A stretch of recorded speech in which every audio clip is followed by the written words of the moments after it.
হচ্ছে দুধ উতলে পড়ার ব্যাপারে বক্তব্যটা কি দেখেন। হযরত আলী রাদিয়াল্লাহু তাআলা আনহু তিনি একদিন বসা, এমত অবস্থায় এক মহিলা তার কাছে হাজির হলেন। ওই মহিলা যখন হাজির হলেন, হযরত আলী রাদিয়াল্লাহু তাআলা আনহু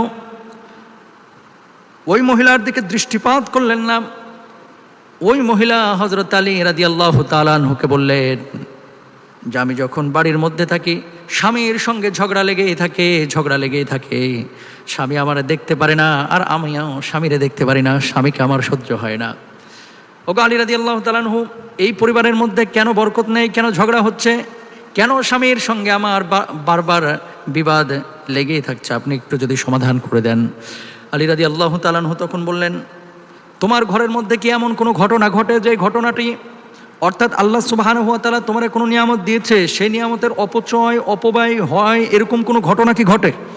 ওই মহিলা তখন বললেন, ওগো আলী, কোনো খাবার আমি অপচয় করি না, অপব্যয় করি না, তবে আমি যখন দুধ চুলার উপরে দিই ওই দুধ উতলে ওঠে, সেখান থেকে কিছু দুধ পড়ে। আলী রাদিয়াল্লাহু তাআলা আনহু জবাব দিলেন, শোনো, তুমি যে চুলার মধ্যে দুধ দাও ওই দুধ যে উতলে পড়ে, এই দুধ উতলে পড়ার কারণে যে দুধটুকু নষ্ট হয়, আল্লাহর আদালতে তোমারে কিন্তু এই জন্য দাঁড়াইতে হবে। আল্লাহু আকবার।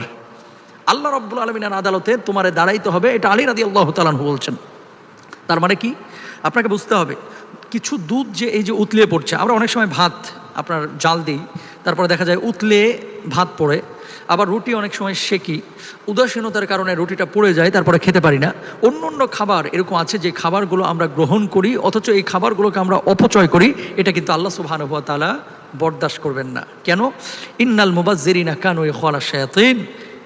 আল্লাহর হাবিব সাল্লাল্লাহু আলাইহি ওয়াসাল্লামকে আল্লাহ তাআলা বলেছেন, কুরআনুল কারীমে আয়াত আল্লাহ তাআলা নাজিল করেছেন যে যারা অপচয় করে তারা শয়তানের ভাই। আলী রাদিয়াল্লাহু তাআলা এরপর কি বললেন, ওই মহিলা শুনে রাখো, পরিবারের মধ্যে যদি কোনো অপচয় অপব্যয়, খাদ্যের যদি কোনো পরিবর্তন অর্থাৎ যেটা আল্লাহ তাআলা হালাল করেছে তুমি হারাম মনে করছো, অথবা আল্লাহ তাআলা যে খাবারটাকে তোমার জন্য হালাল করেছে সেটাকে অপচয় করছো, এরকম কোনো খাবার যদি তুমি অপচয় করো তাহলে আল্লাহর কাছে তোমার জবাবদিহিতা করতে হবে, এবং ওই পরিবারের মধ্যে পারিবারিক বরকত নষ্ট হবে, সেই পরিবারে ঝগড়া বিবাদ লেগে থাকবে। সুতরাং যদি তুমি পরিবারে বরকত চাও, যদি তুমি ঝগড়া বিবাদ থেকে নিজেকে রক্ষা করতে চাও, তাহলে তোমাকে কি করতে হবে, আগে এই অপচয়গুলোকে রোধ করতে হবে। সুতরাং যখন তুমি দুধ জাল দিবে অথবা রান্না বান্না করবে অথবা কোনো তরিতরকারি চুলার উপরে দিবে, খেয়াল রাখবে যাতে করে অতিরিক্ত ফুটে অথবা উতলে সেটা পড়ে না যায়। এমন সময় অনেকেই দেখা যায় যখন রান্না করে, বাসায় সিরিয়াল দেখতেছে আর রান্না করতেছে, কি দিয়েছে চুলার উপরে খবর নাই, মোবাইল দেখতেছে রান্না করতেছে, চুলার উপরে কি আছে খবর নাই, এমনটা করা যাবে না।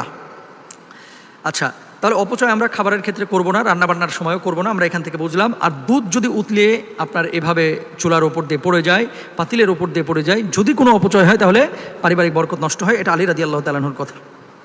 এবার আসেন, দুধ এমন একটি খাবার যে খাবারটি কিন্তু বিশ্বনবী সাল্লাল্লাহু আলাইহি ওয়াসাল্লাম পছন্দ করতেন। শবে মেরাজে যখন আল্লাহ সুবহানাহু ওয়া তাআলার সঙ্গে সাক্ষাৎ করার জন্য আল্লাহর হাবিব সাল্লাল্লাহু আলাইহি ওয়াসাল্লাম যাচ্ছিলেন, নবীজি সাল্লাল্লাহু আলাইহি ওয়াসাল্লামের সামনে খাবার পেশ করা হয়েছিল, তিনি নির্বাচিত করেছিলেন দুধকে, এবং এই দুধ হচ্ছে জান্নাতি একটি খাবার।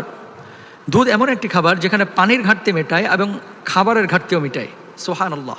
আল্লাহ সুবহানাহু ওয়া তাআলা প্রাণী থেকে আমাদেরকে দুধ দিচ্ছেন, রক্ত গোবরের মধ্য থেকে আল্লাহ সুবহানাহু ওয়া তাআলা নিট অ্যান্ড ক্লিন ফ্রেশ দুধ আমাদের জন্য ব্যবস্থা করে দিয়েছেন। সুবহানাল্লাহ। সুতরাং দুধ হচ্ছে জান্নাতি খাবার, এই খাবারটাকে অপচয় করা যাবে না। বিশ্বনবী সাল্লাল্লাহু আলাইহি ওয়াসাল্লাম নিজে দুধ পছন্দ করেছেন, এবং এই দুধ যারা পান করে নিয়মিত, ডাক্তাররা বলছেন যে তাদের মস্তিষ্ক পরিষ্কার হয়, মেধাশক্তি বৃদ্ধি পায়, ইবাদতে আলেমরা বলে থাকেন, আবেদরা বলে থাকেন, যেহেতু রাসূল আকরাম সাল্লাল্লাহু আলাইহি ওয়াসাল্লাম নিয়মিত দুধ পান করতেন, দুধ পান কেউ যদি করে তাহলে সে ইবাদতের মধ্যে মজা পায়, কারণ তার শরীরের মধ্যে এনার্জি আসে। খেয়াল করে দেখবেন, যত ধরনের আপনি ভাজা পোড়া খাবেন অথবা যত ধরনের তৈলাক্ত মশলাযুক্ত খাবার আপনি খাবেন, আপনার পেটের মধ্যে তত ধরনের ঝামেলা তৈরি হবে, রোগ তৈরি হবে, হজমে তত ধরনের সমস্যা তৈরি হবে।